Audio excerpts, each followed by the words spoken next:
Antes de sumergirte en esta increíble historia, considera suscribirte al canal y activar la campanita. Cada historia aquí tiene algo que decir, y no querrás perderte ni una. Nueva York. La ciudad brillaba como un diamante bajo los focos del poder. Los rascacielos se recortaban arrogantemente en el cielo nocturno, los faros de las limusinas serpenteaban como serpientes sobre el asfalto mojado, y en los salones dorados de la élite, el champán corría más rápido que la verdad. Obras de arte invaluables adornaban las paredes, violinistas tocaban en un rincón acogedor y camareros pasaban con bandejas de ostras y trufas. Esto no era una fiesta, era un ritual de poder, dinero y dominación silenciosa. Guillermo Harper gobernó este universo como un emperador en un territorio conquistado. Traje a medida, reloj de oro blanco, la sonrisa de un depredador bien entrenado. Dueño de varias multinacionales, accionista de los bancos más grandes e influyente político tras bambalinas, era uno de esos hombres cuyo nombre solo se escribía en círculos donde la moral había dejado de existir. De él se decía que tenía una mirada que congeló las voluntades, que podía despedir a un director ejecutivo con una palabra, comprar el silencio de un senador con una llamada. No le gustaba la gente, la usaba. No le gustaba la lealtad, la compraba. No creía en el amor, lo despreciaba. En su visión del mundo, todos tenían un precio. Y él siempre estaba dispuesto a pagarlo o a destruirlo. Esa noche asistió a una recepción privada en una mansión victoriana del Upper East Side. Candelabros de cristal, columnas de mármol, escaleras de caracol cubiertas de alfombras orientales. La sala estaba llena de caras pintadas, risas superficiales y contratos sellados con sonrisas. William estaba junto a la chimenea, con un vaso de whisky escocés añejo en la mano. Bromeaba con un magnate petrolero tejano y una actriz famosa con una risa falsa, con la otra mano apoyada en la cadera como una promesa a medias. El mundo giraba a su alrededor. Al menos, estaba completamente convencido de ello. Luego ella entró. La mujer no llevaba joyas. Ni maquillaje ostentoso. Ninguna marca de diseñador brillaba en su vestido negro, a pesar de su corte perfecto. Pero tan pronto como puso un pie en la habitación, un ligero escalofrío recorrió el aire, un suspiro. Como si una ventana invisible se hubiera abierto a algo irracional. Caminaba sin prisa. Su paso era recto, fluido, casi silencioso. Su rostro era difícil de ubicar. Desde un ángulo, parecía joven. Desde otro, marcada por los años. Pero no era la belleza ni la fealdad lo que la inquietaba, era atemporalidad, como si siempre hubiera estado allí. Como si hubiera visto imperios surgir y caer, reyes coronados y decapitados. Se detuvo a menos de 1 metro de William. La música continuó. Las risas también. Pero todo parecía desvanecerse, volverse borroso. Como si el mundo entero contuviera la respiración. Ella miró a los ojos del empresario, y con voz suave pero clara, dijo simplemente: «Morirás mañana». Un silencio denso los envolvió. El magnate tejano frunció el ceño. La actriz abrió los ojos de par en par. «Pero William». Él se ríe. Y risa burlona, larga y pretenciosa, hecho oír, para restablecer su supremacía en la sala. «¿Quién eres? ¿Una psíquica sin blanca buscando publicidad? ¿Una chiflada buscando sus 15 minutos de fama?». Miró a los de seguridad, quienes parecían dudar en intervenir. «Vaya a hacer sus números a otro lado, señora. Aquí celebramos la vida. No los mitos». Pero ella no se movió. Ella ni siquiera parpadeó. Simplemente lo miró con una intensidad gélida, como si viera, a través de él, por su fortuna, sus paredes doradas, sus mentiras bien vestidas. Entonces, sin decir una palabra más, giró lentamente sobre sus talones y desapareció entre la multitud. Nadie la vio entrar por la puerta. William se encogió de hombros, tomó otro sorbo de whisky, contó un chiste sucio y se rió otra vez, más fuerte esta vez, para borrar la incomodidad. Pero una cosa había cambiado. ¿Esa risa? Fue lo último que se dirigiría al mundo con tanta arrogancia. Al día siguiente la luz de la mañana apenas se filtraba a través de las cortinas de seda, cuando William abrió los ojos. La cabeza le latía suavemente, no por resaca, sino con una pesadez sorda, casi existencial, como si algo hubiera cambiado de la noche a la mañana. Parpadeó, estiró los brazos y se incorporó lentamente en el borde de su cama quinsice. Su lujoso ático, habitualmente bañado por la música o el ruido del teléfono, era de un extraño silencio, casi demasiado espeso para una mañana normal. Pero William Harper III no era un hombre dado a las premoniciones. Descartó la sensación con un encogimiento de hombros. Entró en su baño de mármol, abrió una ducha de agua hirviendo y, distraídamente, se pasó las manos por el cabello húmedo. Frente al espejo, se alisó el cuello, se ajustó la camisa traje azul medianoche de Armani, una de sus favoritas. Este tipo de ropa, a menudo pensaba, era una segunda piel para los hombres que dominaban el mundo. Bajó a su ascensor privado, con el teléfono inteligente en la mano, respondiendo a un correo electrónico de un inversor de Hong Kong, sin levantar la vista ni una sola vez. Pero al entrar al vestíbulo de su edificio, una torre de cristal que incluso llevaba sus iniciales B2, grabado en mármol, se detuvo en seco. Algo estaba mal. Todo estaba en silencio. Demasiado silencioso. Los tacones no hacían clic. Los teléfonos no sonaban. El ajetreo diario del poder parecía haberse desvanecido. Sus empleados, que solían saludarlo de pie, con la espalda recta y una sonrisa dibujada en el rostro, ahora evitaban su mirada. Algunos bajaban la vista al verlo. Otros se apartaban de repente, fingiendo una urgencia inexistente. Él frunció el ceño. Sara llamó a su secretaria. Salió de su oficina, pálida como una sábana, con los dedos temblando sobre una carpeta que ni siquiera sostenía en posición vertical. «Buenos días, señor Harper», susurró. La miró con recelo. Su tono no era ni profesional ni respetuoso. Había miedo en sus ojos. Miedo real. «¿Qué les pasa esta mañana?», preguntó con enfado. «¿Es el fin del mundo o qué?». Sin esperar respuesta, abrió la puerta de su oficina con un gesto brusco. Y se detuvo en seco. Dos hombres con trajes oscuros lo esperaban. No eran banqueros. No eran socios. Eran hombres serios e impasibles. Llevaban gafas oscuras. Maletín. Placa en el cinturón. «Señor William Harper», dijo uno de ellos. Él no respondió. Los miró fijamente. «Somos del FBI. Estás arrestado por fraude fiscal, lavado de dinero, malversación de fondos internacionales y obstrucción de la justicia federal». Hubo silencio. William arqueó las cejas. Luego se echó a reír. Una risa hueca y forzada que resonó por la oficina como un mal eco. «Vamos, estás bromeando. Esto es ridículo. Llama a mi abogado. Llama al juez Morgan, maldita sea. Lo nombré yo mismo, este tipo me lo debe todo». Pero ningún teléfono sonó. Nadie se movió. Incluso Sara, detrás de la puerta entreabierta, permaneció congelada, con las manos entrelazadas contra su cuerpo como para protegerse de una explosión. William da un paso adelante, amenazante. «¿Sabes quién soy?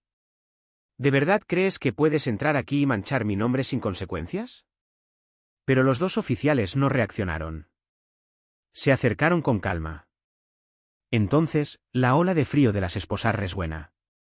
William dio un paso atrás con los ojos muy abiertos. «Espera. No. No puedes. Esto está mal. Tengo derechos. Tengo». Con las muñecas encadenadas, se balanceaba ligeramente bajo el peso de la irrealidad. Las paredes de cristal de su imperio, transparentes y lisas, parecían acercarse a él. Miró hacia arriba y vio, a través de la pared de cristal de su oficina, docenas de caras empleados, gerentes, personal de mantenimiento, todos inmóviles. Todos testigos silenciosos de su caída. Intentó darles una mirada digna. Pero esa mirada, ya no impresionaba a nadie. Esto fue solo el comienzo. El arresto fue solo una chispa. La verdadera explosión llegó después. En apenas unas horas, todo lo que creía intangible, sólido, eterno, se derrumbó. El primer golpe fue bancario. Todas sus cuentas fueron congeladas por orden judicial. Decenas, repartidas por Suiza, Singapur, las Islas Caimán, e incluso una fundación humanitaria creada para blanquear sus fondos. Su dinero, antes líquido como un río inagotable, ahora estaba congelado, inaccesible. Sintió que su angustia aumentaba al darse cuenta de que ya ni siquiera podía pagar su propia fianza. El segundo golpe llegó desde dentro. Sus asociados, los mismos que brindaron por sus éxitos, se rieron de sus chistes cínicos y juraron lealtad eterna, destrozado en menos de 24 horas. Algunos lo traicionaron públicamente en entrevistas televisadas, otros firmaron acuerdos de colaboración con los investigadores para salvar el pellejo. Se filtraron documentos internos. Salieron a la luz grabaciones de reuniones privadas. Los nombres, las tramas financieras, los sobornos, todo quedó al descubierto. Como un cuerpo enorme diseccionado bajo un foco. Entonces fue la gira de medios. Sus fotos, sonriendo en las galas, aparecieron en los noticieros de la noche bajo titulares como El emperador caído, de Wall Street a la célula, el verdadero rostro de William Harper III. Los canales de noticias reprodujeron vídeos archivados, clips de discursos arrogantes, fragmentos de su vida cuidadosamente construida, ahora utilizados en su contra. Su esposa Miranda no perdió ni un segundo. El divorcio se inició incluso antes de su primera noche en prisión. Ya vivían en alas separadas de su ático, pero ahora ella decidió destruirlo públicamente. Una declaración cortante y calculada en la que se declaró atónita por la doble vida de su marido. Lo llamó desconocido y exigió toda la casa de Martha's Vineyard, sus joyas y su participación en la inmobiliaria familiar. Ella no derramó ni una lágrima. Ni una sola. Pero lo que más le impactó era su hijo. Ethan. 23 años. Estudiante de Derecho, tranquilo, apenas presente en las cenas. Un chico al que William siempre había visto como un proyecto para dar forma, nunca como un ser a escuchar. Una noche, mientras William veía las noticias en un viejo televisor de la prisión, vio el rostro de su hijo en la pantalla. Un reportero le preguntó si apoyaría a su padre. Y Ethan respondió con calma, con la voz firme y la mirada vacía. Ya no llevo ese nombre. No representa más que una ilusión construida sobre el miedo y la mentira. William se quedó allí congelado. No tuvo ninguna reacción. Ni siquiera una palabra. Solo un suspiro. Un vacío. Aislado. Perseguido. Arruinado. En su fría celda, las paredes grises lo rodeaban como los restos de una tumba moral. El olor a metal, sudor y desesperación impregnaba cada rincón. Sentado en su litera, con los codos apoyados en las rodillas, William no miraba a su alrededor. Miraba fijamente un punto invisible en la pared de enfrente. Como un hombre que mira hacia atrás y no ve nada. Le habían confiscado la chaqueta de su traje Armani. Ahora vestía un uniforme naranja enorme, tosco y casi ridículo. Él, el rey de antaño, estaba irreconocible. Y en ese silencio, en ese vacío que ya nadie llenaba, pensó en ella. Tiene la mujer de negro. Ella no había exigido nada. Ella no había hecho ninguna amenaza. Se contentó con una sola frase. Morirás mañana. En este momento él entendió. Nunca había hablado de su muerte física. Ni de un infarto. Ni de un accidente ni de un asesinato. Ella estaba hablando de el fin de todo lo que lo definía. La muerte de su poder. La muerte de su nombre. La muerte de esa ilusión de intocabilidad que tanto había cultivado. La muerte del miedo que inspiraba, del respeto que imponía, de la vida que creía eterna. Y era mucho peor que una tumba. Fue la desaparición en plena vida, la ruina de un imperio interno. El mundo seguía girando, pero ya no giraba en torno a él. No era más que el silencio después del ruido. La noche cayó lentamente sobre la prisión federal. En los pasillos, los pasos de los guardias se hicieron más escasos, las puertas metálicas se cerraron de golpe por última vez antes de que se hiciera el silencio. Las luces fluorescentes parpadearon una o dos veces y luego se apagaron sección por sección, sumiendo el ala norte en una oscuridad casi total. En su celda William estaba temblando. No fue por el frío. No por la celda húmeda, ni por la cubierta delgada. Era algo más. Algo más profundo, más antiguo. Un miedo primigenio, el verdadero.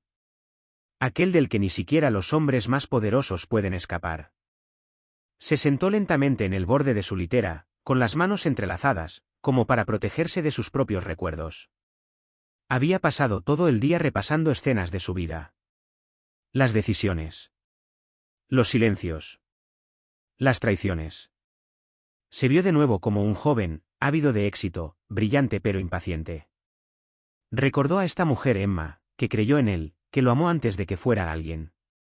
La había dejado atrás, reemplazada por conquistas fáciles, trofeos sociales. Se vio traicionando a su amigo de la infancia, vendiendo su silencio por un ascenso. Recordó cuando aprendió a apagar su conciencia, a reír mientras destruía vidas en nombre del lucro. Él se había elegido rey. Y ahora no era más que un mendigo de sentido. Mientras sus pensamientos lo ahogaban, un chasquido seco brisa el silencio. Hacer clic. La luz en su celda se encendió de repente, dura y brutal. William levantó la mirada y se quedó sin aliento. Ella estaba allí. En las sombras, de pie, inmóvil. La mujer de negro. Ninguna puerta se había abierto. No se oían pasos. Ella simplemente, había aparecido. Todavía llevaba el mismo vestido sencillo, elegante, pero sin adornos. Su rostro era aún más enigmático de lo que recordaba. Parecía brillar con una luz interior, casi irreal, y sus ojos eran, tranquilo y terrible al mismo tiempo. William sintió que su corazón latía con fuerza en su pecho. ¿Quién eres?, susurró con la voz entrecortada. ¿Por qué yo? Ya no hablaba como un hombre de negocios. Ya no desempeñaba un papel. Hablaba como un niño al borde del abismo. Ella se acercó un paso más. Ningún sonido. Ninguna sombra proyectada en el suelo. Su voz, cuando hablaba, era suave. Pero afilado como un bisturí. Viviste como un rey, William. Dominaste, conquistaste, manipulaste. Pero no construiste nada. No amaste nada. Trataste a los demás como peones. Destruiste vidas para construir tu trono. Destruiste familias para ascender a otro piso. Habéis sofocado sueños, pisoteado vidas. Y peor aún, nunca dudaste. Ni por un momento. Él miró hacia abajo.